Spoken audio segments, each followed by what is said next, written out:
We often think of our solar system as a silent, empty void, a peaceful clockwork of planets orbiting a solitary star.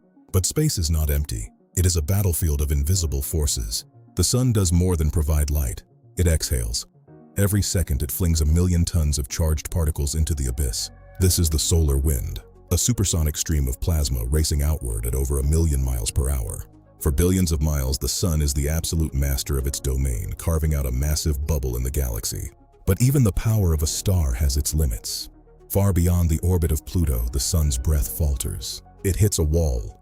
This is the termination shock. It is not a wall of stone or ice, but a boundary of pure physics. It is the moment the solar wind, traveling at 400 kilometers per second, finally slams into the interstellar medium, the thin gas and dust that fills the space between the stars. Think of your own kitchen sink. When the stream hits the flat porcelain, it spreads out fast and smooth. But look closely. There is a distinct ring where that water suddenly slows down, bunches up, and becomes turbulent. In fluid dynamics, this is a hydraulic jump. In astrophysics, this is the termination shock.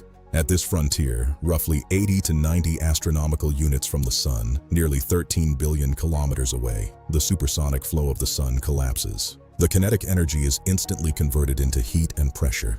The solar wind doesn't stop, but it breaks. It enters a state of subsonic confusion.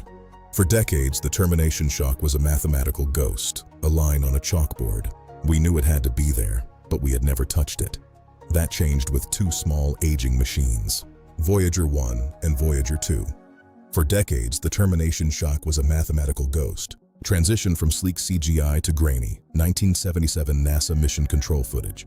In December 2004, Voyager 1 reached the edge. Its instruments detected a sudden violent shift. The velocity of the solar wind plummeted. The magnetic field intensity jumped by a factor of 3, compressed by the weight of the galaxy. 3 years later, Voyager 2 followed, crossing the shock at a different location. It revealed a startling truth. Our solar bubble isn't a perfect sphere. It is dented, pushed in by the local interstellar magnetic field.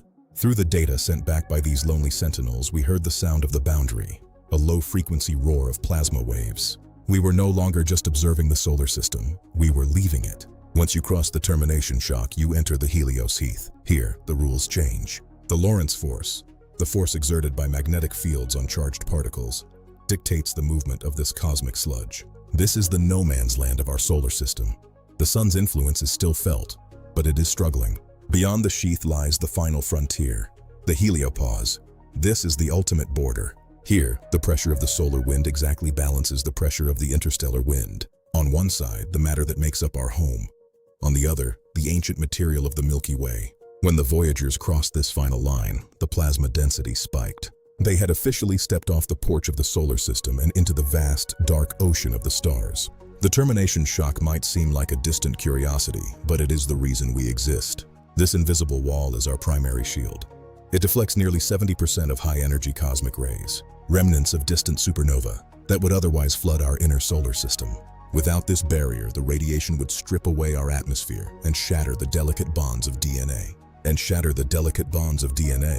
We are protected by a wall we cannot see. Every breath we take, every dream we have, happens because of this cosmic stalemate. We are living inside a giant bubble, carved out of the stars by the breath of our own sun. Fade to black as the faint ping of a Voyager signal echoes and dies out.